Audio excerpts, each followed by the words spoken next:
Bonsoir à toutes et à tous. Destin Gavé est l'invité du contrat social. Il est le président du mouvement républicain, candidat malheureux à la présidentielle de 2026 en mars. Avec lui, nous parlerons de ses engagements politiques, sa vision du Congo nouveau à travers une transition politique majeure. Pourquoi cette approche? Qu'est-ce que la transition peut-elle apporter comme changement? A-t-il raison ou pas? Et pour le savoir, les éléments de réponse et tout de suite.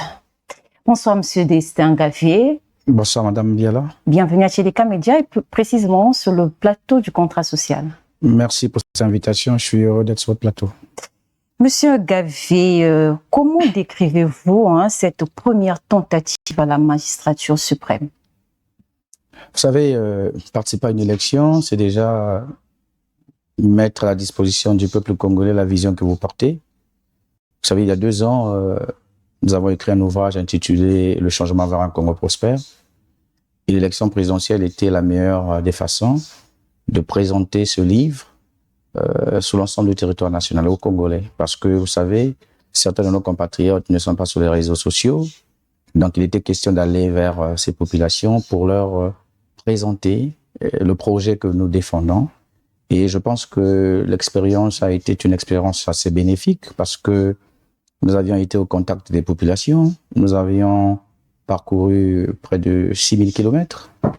Nous avons, comme dirais-je, tenu 26 meetings sur l'ensemble du territoire national. Nous avons parcouru 13 départements sur 15.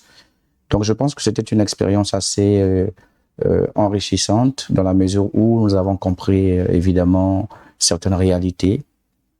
Quand bien même nous avons déjà eu par le passé à faire le tour du pays lorsque nous avons implanté notre parti, mais là c'était dans un contexte particulier parce que ça nous a permis de voir dans les yeux des Congolais une certaine espérance, le peuple qui voulait du changement, qui voulait d'autres choses. Et donc on peut dire que la campagne s'est très bien passée. Et je tiens ici aussi à féliciter de façon très politique toutes les responsables des forces publiques, parce qu'il faut le dire, partout où nous sommes passés, les 26 meetings que nous avons tenus, nous avons effectivement bénéficié de l'assistance des agents de la force publique des localités où nous avons tenu nos meetings, au-delà effectivement de la garde qu'on avait.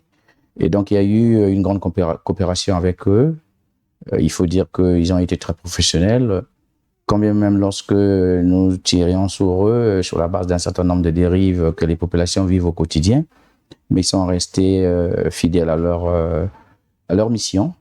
Je salue cet engagement de nos forces de défense et de sécurité et aussi les autorités administratives, il faut le dire. Je parle ici de la campagne. Partout où nous sommes passés, quand bien même on avait certaines difficultés à écrire en amont pour solliciter effectivement la tenue des meetings, mais séances tenantes, compte tenu de la réalité, nous avons bénéficié donc de cette clémence de la part des autorités. Certains ont voulu effectivement aller un peu dans un bras de fer, mais dans la plupart des cas, tout s'est toujours bien terminé et nous avons pu tenir nos meetings, sauf à Djamba où le lieu que nous avons choisi pour tenir le meeting, à la même heure, la majorité présidentielle avait organisé une activité et donc les autorités étaient dans un embarras. Nous avons compris aussi les aléas de la campagne, des choses qu'il faut corriger en amont et qu'il faut corriger en aval aussi pour que demain, si nous voulions avoir une bonne élection, que ces choses-là ne se reproduisent plus. Maintenant, ce qui s'est passé pendant la campagne, pendant le jour du vote, en tout cas, tout le monde en sait. Et nous allons en parler. Exactement. Et si je comprends bien par là, vous évoquez des bons souvenirs et des mauvais souvenirs lors de cette campagne électorale. Évidemment. Monsieur Destin Gavé, est-ce que vous y êtes allé pour marquer votre présence et préparer l'avenir où vous y étiez sûr de gagner cette élection? On ne peut pas participer à une élection pour préparer l'avenir. C'est une approche assez ambiguë de mon point de vue. Je pense que quand on participe à une élection, on va dans l'intention de gagner. Et vous voyez que ce n'est pas simple dans notre pays que vous puissiez être en tête dans plusieurs bureaux de vote. Ça témoigne de la pertinence du projet que vous portez et surtout du degré de perspection que la population a vis-à-vis de votre programme. Comme vous le savez, vous avez participé à notre dernière conférence de presse, nous avons évoqué un certain nombre d'effets et nous sommes arrivés en tête dans plusieurs bureaux de vote sur l'ensemble du territoire. Ça témoigne que nous ne sommes pas allés pour nous faire connaître, parce que, sans fausse modestie, on nous connaît déjà. Ça fait 9 ans aujourd'hui que nous sommes dans l'arène politique, mais nous sommes allés parce qu'on a cru que, effectivement, le projet que nous portons, le changement vers un Congo prospère, est un projet aujourd'hui capable de transformer notre pays, de changer les choses. Donc nous sommes partis, évidemment, dans l'espoir de gagner. Vous parlez de votre conférence de presse où vous avez dénoncé des irrégularités lors du scrutin. L'élection s'est déroulée dans un climat apaisé. Même l'UPADS salue la victoire du président Denis Sassou Nguesso. Pourquoi vous ne le faites pas reconnaître la victoire de l'autre? Non, mais madame, ce n'est qu'au Congo que nous remarquons une certaine incongruité dans l'approche des acteurs politiques. Vous parlez là d'un parti politique qui a, semble-t-il, boycotté l'élection parce que les conditions n'étaient pas réunies. Mais c'est ce même parti politique qui vient encore féliciter celui qui a gagné selon les conditions qui n'étaient pas normales au départ. Vous trouvez qu'il y a une certaine incompréhension, une véritable controverse? Non. Vous savez, lorsque vous participez à un scrutin d'une telle nature, vous avez une approche toute différente. Vous voyez les choses différemment. Et donc aujourd'hui, nous avons épinglé un certain nombre d'effets, pas seulement nous, la plupart des candidats d'ailleurs. Vous avez vu qu'il y a même le candidat Mafoula qui allait jusque devant la Cour constitutionnelle, l'approche que nous avons refusée. Et vous comprenez par là que la contestation ne vient pas seulement de Gavé, mais la contestation vient de la plupart des acteurs politiques qui ont pris part au scrutin. Comme même ceux qui ont félicité le candidat de la majorité présidentielle, ils ont, dans leur point de presse ou dans leur déclaration, épinglé toutes ces irrégularités. Maintenant, il y a une différence entre ceux qui épinglent pour passer pieds joints et ceux qui pensent qu'il faut traiter les choses à la racine. Et nous sommes dans la posture de ceux qui pensent que même si nous laissons les choses dans cet état, dans 5 ans, nous aurons une élection, nous vivrons les mêmes choses, dans 10 ans, nous vivrons les mêmes choses, jusqu'à ce que les Congolais seront fatigués. Parce que pourquoi? Vous avez constaté, Madame Abiala, que le taux d'abstention a été très élevé durant cette élection, contrairement aux chiffres avancés par le gouvernement. Mais nous qui avons compilé 1500 procès-verbaux, nous sommes autour de 35. Les chiffres que vous refutez? Bien évidemment. Ça, c'est clair, c'est connu de tous, puisque nous l'avons dit lors de notre point de presse. Mais ce que je veux dire ici, c'est que, au fur et à mesure, si nous ne voulons pas corriger les choses, les Congolais finiront par perdre patience, les Congolais finiront par ne plus croire aux élections dans notre pays, parce que, effectivement, vous constatez qu'au fur et à mesure, il y a un désintéressement. Donc, pour corriger ces choses, il faut aller à la source, il faut reparer, et une fois que les choses sont réparées, pouvoir aller vers un nouveau cycle pour que cette fois-ci, les Congolais reprennent confiance au processus électoral. Monsieur le candidat, que dites-vous aux gens qui continuent jusqu'ici de penser que vous aviez reçu l'argent pour jouer la figuration afin de légitimer l'élection de Denis Sassou Nguesso, qui en réalité sont Kinyumi Kiambongo, Vivier Manangou, vous-même d'ailleurs, et même d'autres candidats seraient seuls à cette élection. Et une élection pareille aurait discrédibilisé la démocratie au Congo. Bon, vous savez, nous sommes dans un pays où les ragots circulent plus rapidement que des bonnes choses. Vous savez, ce n'est pas la participation de Gavé ou la non-participation de Gavé qui allait faire à ce que l'élection n'ait pas lieu. Vous savez, le Congo n'est pas le seul pays où nous remarquons certaines choses, où parfois, pour des raisons ou comme d'autres, les candidats sont parfois écartés. Prenez l'exemple de la Côte d'Ivoire en 2020. Plusieurs tenants de l'opposition n'ont pas pris part au scrutin. Cela n'a pas empêché le président Ouattara d'aller avec 2-3 candidats et jusqu'à ce qu'il a été proclamé gagnant. C'est une approche assez biaisée, je trouve, de penser que lorsqu'on s'engage en politique, on doit être un faire-valoir, il faut être dicté je ne sais par qui. Mais c'est très simple lorsque les gens affirment des choses. Il faut le prouver. Il ne suffit pas de parler, il faut apporter des preuves. Notre engagement politique repose sur 9 ans de sacrifice. Et aujourd'hui, nous savons nous-mêmes, en interne, comment nous avons fait pour avoir l'argent de la caution électorale, comme nous avons fait pour battre campagne. Maintenant, si à côté, il y a des spéculations, vous savez, chacun est libre de penser ce qu'il veut.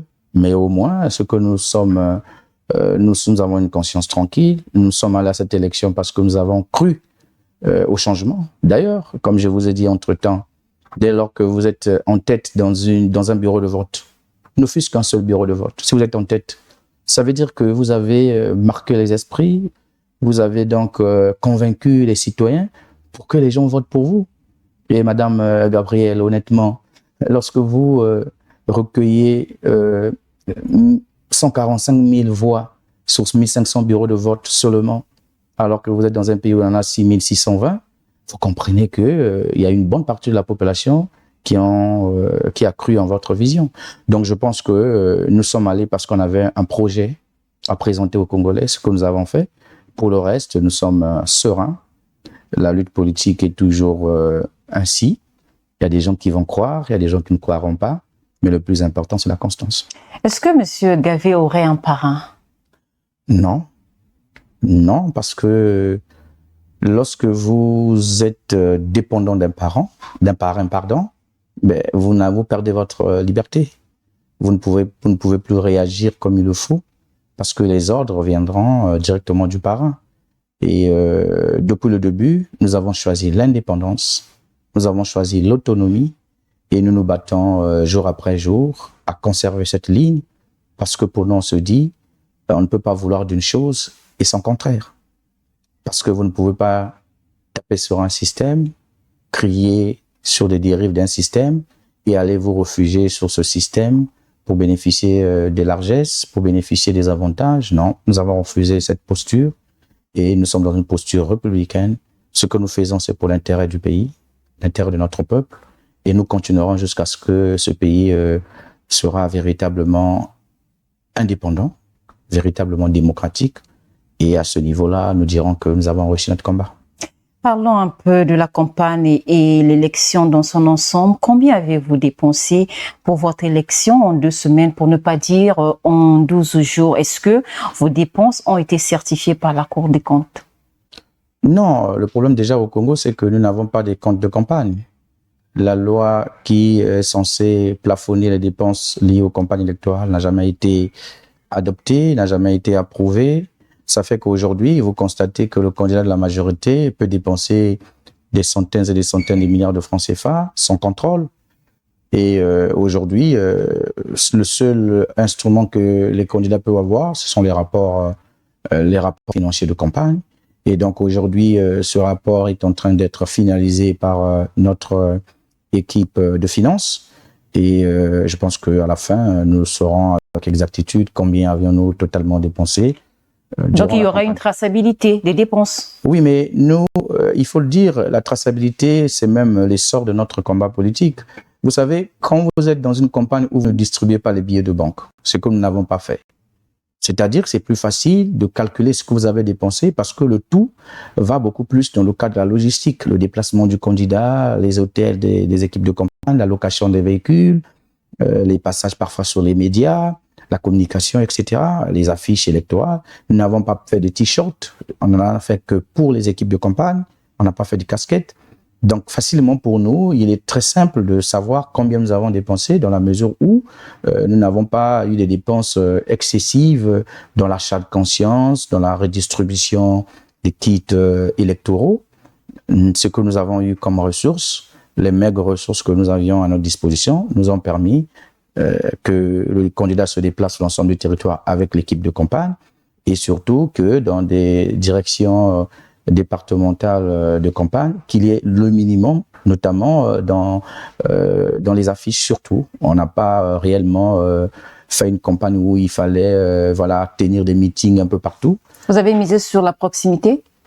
La proximité et surtout le passage du candidat dans les localités qui avait pour effet la propagation du message. Une fois que le président, par exemple, passe dans une ville comme Dolisie, plus facilement Dolisie étant une ville cosmopolite, les gens qui viennent des axes, des 14 districts, facilement, ils ont le message du candidat qui se propage de bouche à oreille. Et facilement, c'est ce qui a fait que partout où nous sommes passés, vous pouvez trouver un enfant de 3 ans qui reconnaît, ah oui, dès qu'il crie dans la rue, Destin Gavé, parce que le message a été très bien véhiculé.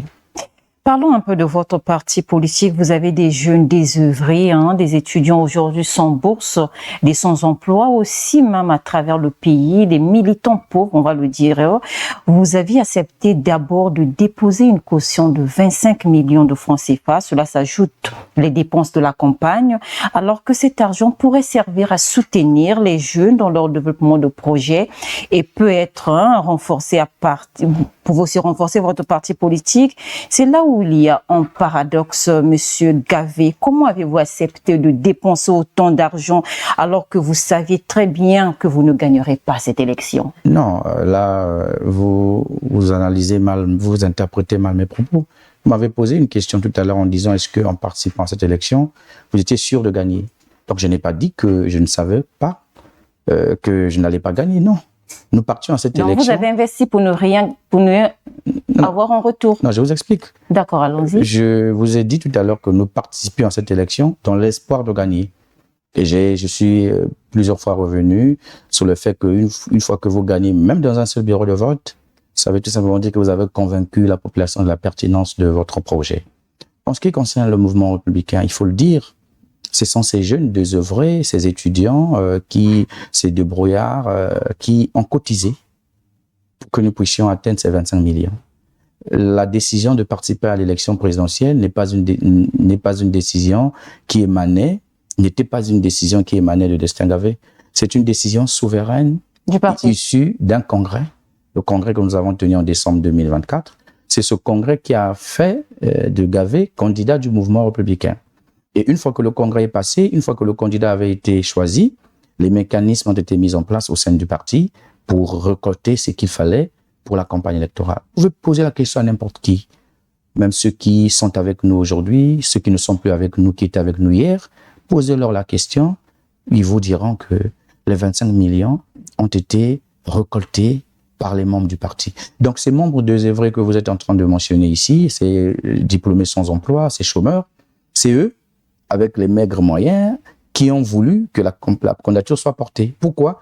Dans l'espoir pour eux que la candidature aboutira à la victoire et ça permettra à ce qu'on puisse régler un certain nombre de problèmes, notamment l'emploi des jeunes. Donc ce ne sont pas des jeunes qui ont été forcés à le faire, mais c'est une décision souveraine d'un parti politique où la plupart des membres, des congressistes, à 95-96%, ont pris la décision d'investir un candidat et ils ont pris la résolution de trouver les moyens qu'il faut pour effectivement aller à cette élection. Alors, il y a une chose qu'il faut souligner. Connaissant les difficultés de notre parti, les gens se sont mobilisés pour trouver la caution électorale. En faisant quoi, par exemple? D'ailleurs aussi, les cotisations, bien évidemment. Il y avait des grilles de cotisations qui ont été établies où chaque cadre devait apporter sa contribution. Pour le président Gavé, par exemple, ce n'est pas un secret. J'ai apporté, en ce qui concerne la caution électorale, un montant de 2,5 millions. Pourquoi? Parce que j'estime que je suis le président, je dois briller par l'exemplarité. Et les autres cadres, le secrétaire général, les autres ont apporté ce qu'il fallait. Mais après, il faut dire que lorsque vous êtes candidat à une élection, au-delà de tout, il y a des personnes qui croient en vous. Voilà. Ces personnes-là ne sont peut-être pas membres du parti. Parce qu'il faut dire que une fois que la caution trouvée, le parti était quasiment dépouillé. Les gens avaient des difficultés à se ressourcer. Et donc, nous avons ici bénéficié de l'accompagnement des personnes de bonne volonté, des amis et aussi certains partis politiques qui partagent la même idéologie que nous, des amis qui sont... Lesquels, par exemple? Quels partis politiques? Si vous recevez, je vais vous prendre un exemple bidon, pendant la campagne, j'ai par exemple reçu 100 000 francs CFA de M. Victor Onyongo, qui est membre du parti Renaissance. Ça, c'est une contribution personnelle. Et au niveau étranger, vous le savez, le mouvement républicain est membre du réseau libéral africain, membre de l'international libéral. Donc, on a des amis un peu partout. Chacun peut envoyer un 100 000, un 200 000. C'est ce qui nous a réellement permis de sillonner le pays et de battre campagne. D'accord, Monsieur Destin-Gavé, il y a l'un de vos proches collaborateurs, membre du parti, qui a démissionné et vous reproche d'avoir pris l'argent des délégués de bureau de vote. Et vous nous aviez dit que vos représentants n'avaient pas accès au bureau de vote. Et d'autres ont été corrompus par des billets de banque à hauteur de 40 000 francs CFA, voire plus. Aujourd'hui, le fait que vous avez vous-même gardé leur argent, pour ne pas dire détourner les fonds, vous n'avez pas organisé votre propre chèque. Que dites-vous de ces accusations? Non, Madame Abiala, il faut peut-être relire la lettre de démission de notre ancien porte-parole qui circule sur les réseaux. Dans la lettre, il n'a pas dit que le président Gavé avait détourné l'argent des délégués. J'ai bien dit sinon, pour ne pas dire détourner. Parce que le président Gavé n'avait pas... Une campagne est très bien organisée. Il y a un financier du campagne, il y a un directeur de campagne. Le candidat, lui, il est au-dessus de la mêlée. Le candidat ne se mêle pas des questions financières. Mais pourquoi il vous reproche, vous, pas les autres? Non, mais quand on adresse une lettre La lettre est très claire. La lettre est adressée au président. Nous avons reçu la lettre. Nous avons plusieurs réceptions. C'est comme ça, dans toutes les organisations. On peut adhérer à un parti politique, on peut aussi démissionner si on n'a pas atteint ses objectifs, ou bien on estime qu'on n'a plus sa place dans une formation politique. Ce qui est à déplorer avec notre jeunesse, c'est surtout le fait qu'une fois que l'on démissionne, on a tendance à vouloir extrapoler, on a tendance à vouloir noyer, et je ne sais pas pour quel but. Parce que lorsque vous envoyez votre lettre de démission et que la lettre est acceptée, la logique, l'élégance, parce que nous sommes jeunes, nous avons toute une carrière devant nous. Les actes que nous posons aujourd'hui nous rattraperont demain. Alors, je ne suis pas sur ce plateau pour commenter une démission parce que nous en avons connu beaucoup dans notre parti. Il y a eu beaucoup de départs, il y a eu beaucoup d'arrivées.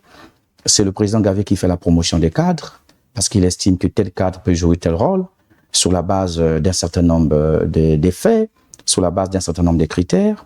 Et des compétences également? Des compétences, bien évidemment. Je ne le regrette pas. Je continuerai à faire la promotion des cadres parce que pour moi, la politique ne se fait pas seule.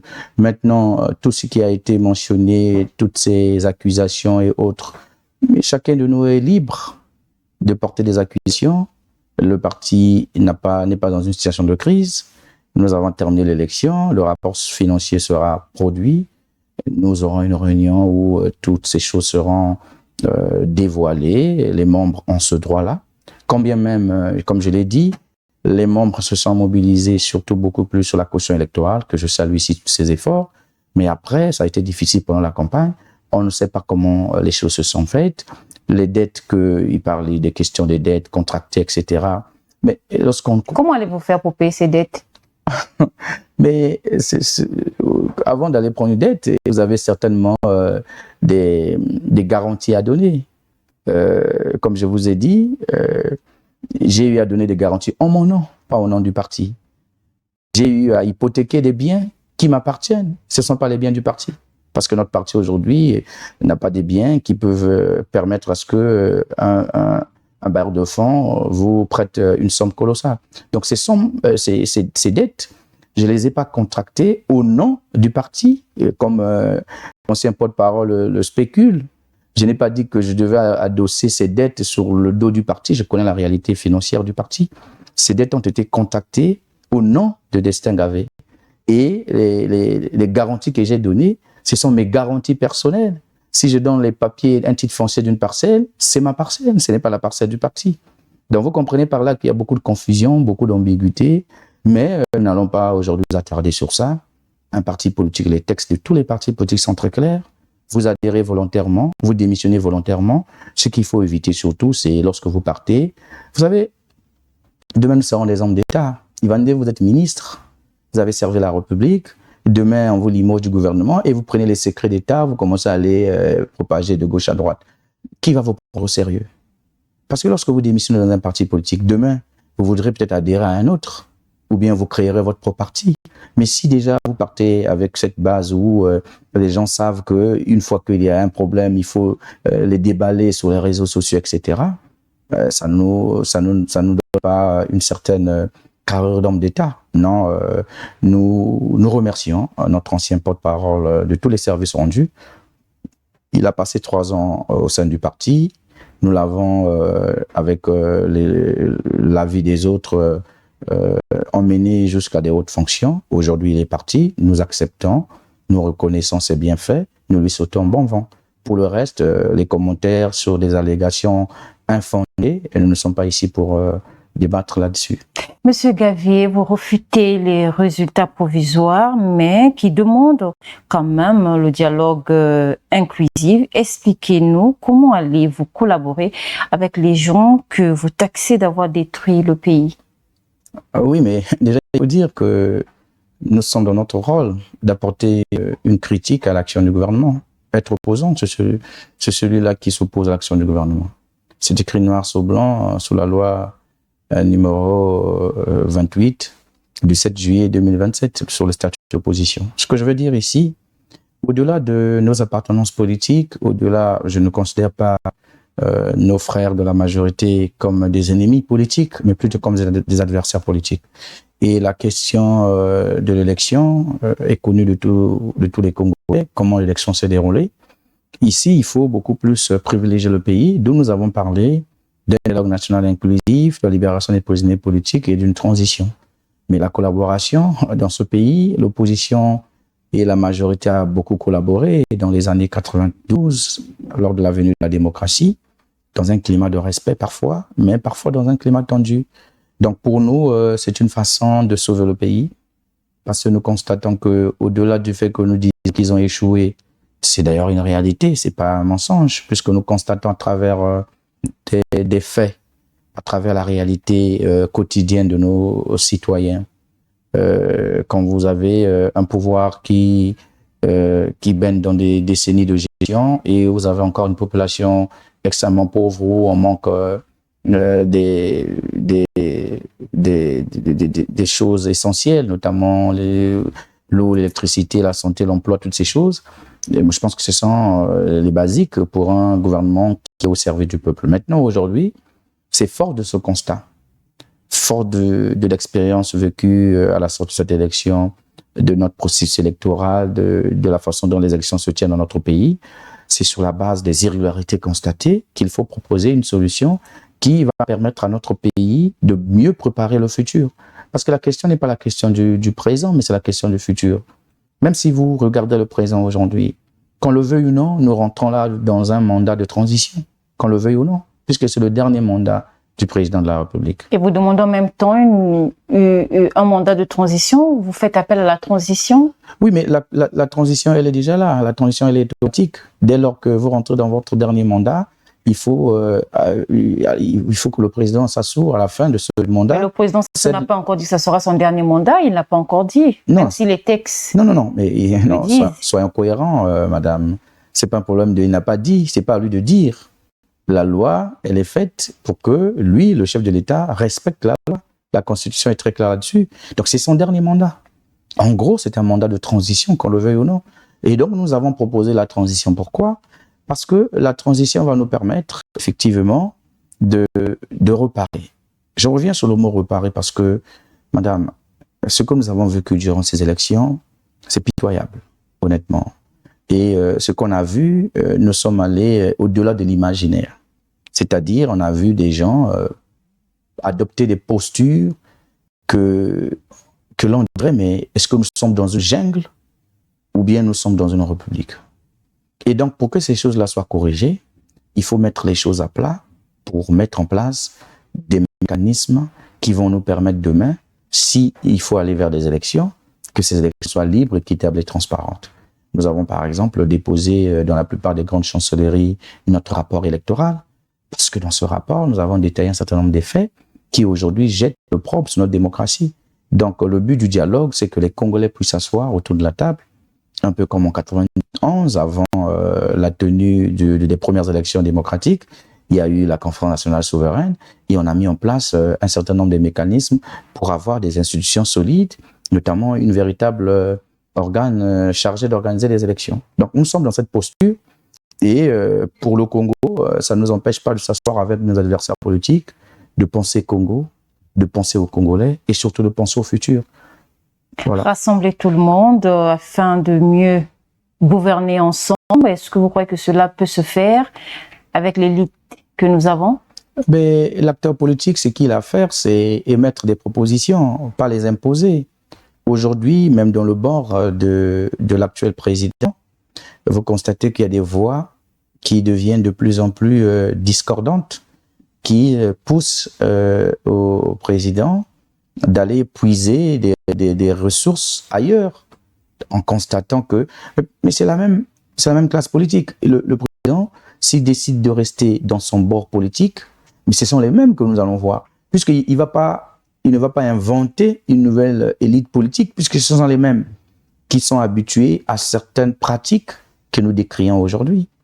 Et donc aujourd'hui, quand vous voyez le chef de l'État, le candidat à l'époque sortant, qui dit que les voleurs, les pilleurs, etc., ont à eux, mais en gros, il s'adresse à qui? Il s'adresse à son propre bord politique, parce que c'est eux qui ont la gestion du pays. Les corrupteurs, c'est pas l'opposition qui pille les caisses de l'État, c'est le régime, c'est le gouvernement, c'est l'élite dirigeante. Donc aujourd'hui, même si il décidait de ne pas accepter de telles propositions, le président restera dans cette bulle et nous aurons les mêmes résultats. Vous misez sur la transition, vous optez pour une transition. Dites-nous un peu, qui va assurer cette transition? Quels sont les hommes qui vont gouverner ensemble, si et seulement si nous partons pour une transition? Oui, mais la transition, aujourd'hui, ce ne sont pas les intelligences qui manquent dans notre pays. La transition sera dirigée par un Premier ministre qui sera issu d'un consensus ou bien d'un vote. Il y a plusieurs mécanismes. Dans plusieurs pays, on a expérimenté cela. Il y a un président qui sera là, l'actuel président, je l'ai dit, il restera en fonction pour assurer cette transition à l'image de 92. On ne va pas inventer la roue à l'image de 91 où on avait un Premier ministre qui avait tous les pouvoirs, l'ancien Premier ministre Milongo, et le président qui était là en train de jouer un rôle beaucoup plus honoraire. Et voilà, je ne suis pas loin de ce format. Parce qu'il faut le dire, le président aujourd'hui, c'est son dernier mandat, d'une part. À côté, le président n'est plus jeune comme à ses premières heures de gestion du pays. Donc, il a besoin aujourd'hui d'être entouré, effectivement, des personnes lucides, des personnes qui aiment le pays, qui pensent au pays, et non ceux qui sont là pour piller, s'enrichir et détruire le pays. Donc, la transition, effectivement, ce ne sont pas les hommes qui manquent. Nous avons des intellectuels un peu partout, nous avons des hommes qui sont dans la société civile, nous avons des politiques, et l'architecture de la transition sera définie au cours de ce dialogue national inclusif, et ça va permettre à ce que chaque Congolais puisse mettre son énergie sur la construction du pays. Vous souhaitez que Denis Sassou Nguesso assure cette transition, et de l'autre côté, vous déplorez la gestion du gouvernement congolais avec à sa tête le président de la République, puisqu'il est le chef du gouvernement, le chef de la République. C'est pas paradoxal, monsieur Gavé? Non, j'ai bien dit, madame, nous aurons un Premier ministre qui aura tous les pouvoirs. Le président jouera en quelque sorte un rôle honorifique. Ça s'est fait en 91, où toutes les réformes, les grandes réformes ont été menées par le président Milongo. C'est ça l'objectif. Avoir un Premier ministre qui aura tous les pouvoirs, qui va permettre d'engager des réformes, qui vont nous permettre de refonder le pays, de restructurer les choses pour aller à la fin de la transition vers une élection libre, équitable et transparente, non contestée. Imaginez-vous, madame, lorsque vous sortez d'une élection où les acteurs ayant pris part à l'élection contestent les résultats, jugez-vous que le président bénéficie vraiment de la légitimité qu'il faut? Non. Nous ne contestons pas parce qu'on veut contester. Si Internet n'avait pas été coupé, si les procurations n'étaient pas signées par les directeurs locaux de campagne du candidat sortant, si il n'y a pas eu tout ce qu'on a vu, on enferme les gens dans les bureaux de vote, on bourre les urnes, tout ce qu'on a connu, pensez-vous que si toutes ces choses-là n'existaient pas, si on avait une élection libre, équitable et transparente, Internet non coupé, toutes les irrégularités non constatées, Gavé serait le premier à reconnaître sa défaite. Parce qu'au-delà de tout, Gavé, c'est un républicain. Mais si aujourd'hui nous avons contesté les résultats, pourquoi? Parce que le déroulement du scrutin posait problème. Et on ne peut pas aujourd'hui accepter de tels résultats si réellement on est démocrate. Ce n'est pas être contre X ou Y, mais c'est agir selon la raison. ceux qui ont contesté au cours des conférences de presse et ceux qui sont allés devant la cour, mais vous constatez avec moi que nous avons décrit quasiment la même réalité. Mais ce ne sont pas des réalités ramassées dans la rue, ce sont les réalités des candidats ayant pris part à l'élection, donc qui ont la légitimité totale de contester une élection parce qu'ils ont participé. Nous avons cette légitimité aujourd'hui. Et donc, nous pensons effectivement qu'on n'est pas en contradiction. On veut d'un Premier ministre qui aura tous les pouvoirs et d'un président honoraire, honorifique, qui jouera son rôle de chef de l'État, les réceptions, tout ce qu'on connaît. On ne va pas lui empêcher cela, mais ça va nous permettre de construire. Le temps que ça prendra, ça peut être 24 mois, 36 mois, peut-être même plus, pour bâtir un véritable État. Sur la base des règles qui seront respectées par tous. Et à la fin de la transition, c'est aller à l'élection. Et là, les Congolais pourront choisir en toute quiétude. Vous verrez, madame, nous aurons l'élection la plus aboutie en termes de participation, en termes de taux de participation, pas ce que nous avons vu et écouté, mais réellement. Parce que, madame, prenez l'élection de 92, il y avait l'engouement. Prenez l'élection de 2016. Est-ce qu'il y avait une élection qui avait autant d'engouement qu'en 2016? On ne peut pas avoir un taux de participation moins que celle que nous avons connue, celui que nous avons connu lors de ce scrutin. Donc je pense, madame, c'est une proposition louable et j'estime que le camp d'en face prendra cette proposition en considération pour l'intérêt du pays. Vous misez sur un Premier ministre compétent, aguerri, qui a de l'expérience. En regardant la classe politique ou bien l'élite congolaise, avec vous, Monsieur Gavé, quel serait votre choix? Qui serait le Premier ministre si et seulement si on partait sur une transition? Ben, je ne veux pas aujourd'hui vous citer les noms. Ça serait quand même, je trouve, très ambitieux de ma part. Non. Le Congo regorge des hommes compétents et des femmes compétentes. Je pense nous avons dans notre classe politique, même au-delà de la classe politique, le Premier ministre n'est pas forcément obligé d'être un homme, un chef d'un parti, ou bien voilà, ça peut être un technocrate hors pair, quelqu'un qui a servi dans des grandes institutions, quelqu'un qui a une expérience sur le plan international, ça peut être un économiste de Renault, il y a beaucoup de profils. Je pense aujourd'hui, tout est possible, il suffit tout simplement de fixer des critères. Et en 91, il y a eu des votes pour choisir un Premier ministre de transition. Et si on vous nommait par exemple Premier ministre, accepterez-vous, Monsieur Gavé? Premier ministre de transition? Oui. Mais madame, moi je suis un acteur politique pour servir mon pays. Et si vous êtes nommé Premier ministre, c'est que vous avez bénéficié de la confiance d'un certain nombre des cadres de la République, puisque nous parlons là d'une transition. Et donc quand le choix tombe sur vous, mais un homme politique, c'est celui qui est prêt à servir à n'importe quel moment, puisque l'intérêt du pays, c'est ce qui nous importe le plus. En restant sur l'approche que nous devons aller sur une transition, est-ce que là, M. Esther Gavé ne tend pas la main vers Denis Sassou Nguesso pour souhaiter se retrouver dans la prochaine liste gouvernementale? Non, il y a une différence. Je parle ici de la transition. La transition, pour aboutir, il faut qu'il y ait d'abord une messe. S'il faut qu'il y ait un dialogue, il faut qu'une discussion. Esther Gavé, aujourd'hui, ne dit pas que non, je n'ai pas besoin de tendre la main pour si peu. Non, madame, notre engagement politique va au-delà des intérêts personnels et au-delà des ambitions personnelles. Ce que nous voulons aujourd'hui, c'est le pays, le Congo. Regardez ce pays aujourd'hui, l'état du pays. C'est notre souci aujourd'hui. La main tendue, c'est pour aller vers un rééquilibrage des choses. Je veux aujourd'hui que les Congolais qui sont un peu partout éparpillés dans le monde puissent servir leur pays. Mais il n'y a que cette transition, ce dialogue qui peut permettre cela. Mais ici, Gavé ne dit pas qu'il est demandeur pour faire partie de l'équipe gouvernementale. Non, je fais une proposition d'ensemble, une proposition cohérente qui va servir pour l'intérêt du pays. Et aujourd'hui, il y a beaucoup de Congolais qui souhaitent que cette solution aboutisse, cette proposition aboutisse, parce que pour eux, c'est une façon de rassembler les Congolais. C'est ce que nous avons, comme je l'ai dit, de commun, c'est le Congo. Et quand le Congo va mal, nous tous nous portons mal. Donc aujourd'hui, l'important, c'est aller vers un dialogue, libérer les prisonniers politiques. Ça fait 10 ans quand même qu'ils sont en prison. Et il y a eu 2 élections après, depuis 2016, 2021, 2026. Je pense que c'est le moment aussi pour le président Denis Sassou Nguesso, qui va, selon ce que la Cour a décidé, va prêter serment et puis va entamer son dernier mandat. Mais ça peut être un mandat d'apaisement, un mandat de réconciliation, un mandat d'unité pour permettre aux enfants du Congo de parler d'une seule voix, d'être ensemble pour l'intérêt du pays. Nous arrivons presque à la fin de notre échange, Monsieur Gavé. Est-ce que vous serez présent à l'investiture du président Denis Sassou Nguesso? Non, je ne serai pas présent. J'ai un engagement international. Je dois prendre part à une conférence sur le plan international. Et donc, je ne serai pas présent dans le pays. Et voilà.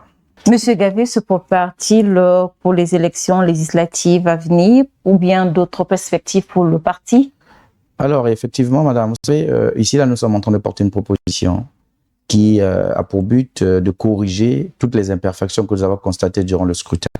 Parce que même ceux qui ont dit que les dés étaient pipés, il ne faut pas participer à l'élection, le fichier électoral n'est pas bon, mais ce sont les mêmes partis qui ont boycotté la présidentielle. Vous allez les voir aux élections législatives. C'est ça la véritable ambiguïté. Parce que si on ne veut pas corriger, on va revivre les mêmes choses. On va couper Internet, on va bourrer les urnes, on va chasser les délégués des opposants dans les bureaux de vote, tout ce qu'on a connu. Mais est-ce que le but, c'est ça? Est-ce que c'est ça une démocratie? La démocratie doit se construire sur la base du réel, de la vérité, de la transparence, de l'équité, du respect. Mais ces conditions ne sont pas réunies. D'où la proposition d'aller vers un dialogue et une transition. Parce que la transition va nous permettre de mettre en place des véritables organes qui vont nous permettre d'aller à l'élection en toute confiance. Maintenant, ce que nous allons faire d'entrée de jeu, vous savez, lorsque vous sortez d'une élection d'une telle ampleur, vous élargissez votre base militante parce que vous êtes allé parfois dans des localités où vous n'étiez pas arrivé avant. Et donc, vous avez eu de la ressource. Il faut structurer le parti, restructurer, permettre à ce que des nouvelles figures intègrent le parti, parce qu'on avait bloqué les adhésions depuis 1 mois. Il faut réouvrir les adhésions. C'est prévu pour le 20 avril, parce qu'il y a une demande pressante des Congolais qui veulent adhérer au mouvement républicain.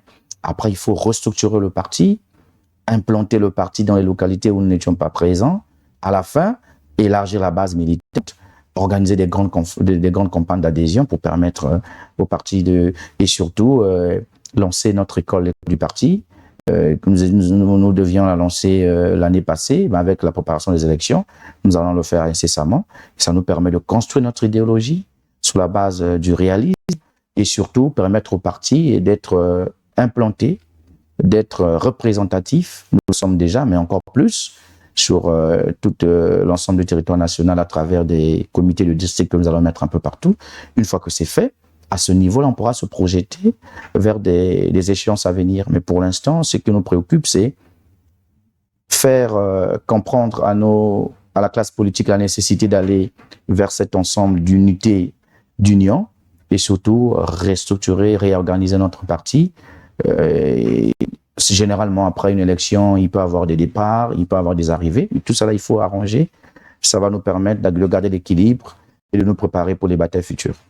Merci, Monsieur Gavé, d'être passé. C'est à moi de vous remercier. C'est un grand plaisir d'être sur votre plateau et j'encourage votre média encore une fois de plus pour la pertinence des interventions et surtout la ligne que vous gardez. Je vous souhaite bon courage. Ce n'est pas facile au Congo d'avoir une ligne de vérité parce que les gens sont contre la vérité. Mais il faut continuer. Vous jouez un rôle crucial pour l'éveil des consciences et surtout l'aboutissement d'un processus démocratique assez stable et apaisé. Je pense que Dieu vous accompagnera. Merci bien, Monsieur Destin Gavé. Merci à vous, chers internautes de TDK Média, de nous avoir suivis. L'actualité continue sur la page Facebook, YouTube de TDK Média. On se dit à très bientôt. Pourquoi pas avec un autre invité sur le plateau du Contrat social. Portez-vous bien.